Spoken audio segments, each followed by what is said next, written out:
Біздің жобамыздың тақырыбы ол пластик ластану мәселесін ақпараттандыру арқылы шешу болған еді.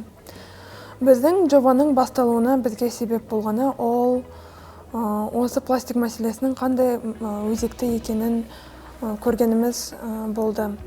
Біз осы жобамызға зерттеу жасаған кезде Балқаш, Нұра секілді, Қырқаралы секілді Қазақстандағы табиғаты бай, құнды жерлердің пластик ластануымен қалай әсерленгенін, қандай бұл мәселенің өзекті екенін көрдік те, бұның шешімін іздедік. Ең бірінші біз пластиктің шығу жерін анықтадық. Ең көп пластик супермаркеттен сатып алынатыны анық.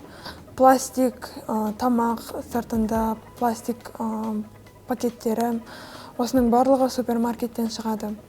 Бұл мәселелер ең көп пластик супермаркеттен шыққандықтан, біз мәселе осы супермаркетте шешілу керек екенін білдік. Сондықтан шешу жолдарын іздей бастадық.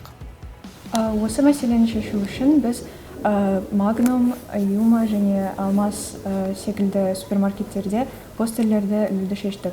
Постерлер минималистік стильде болса да, қажетті ақпараттың барын қамтыған болатын.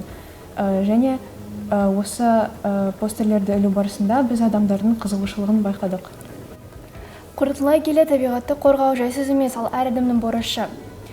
Адам санасына әсер етпесек, ешқандай жаңа құрылғы қоқысты өз қоқыс шелегіне орнына апара алмайды.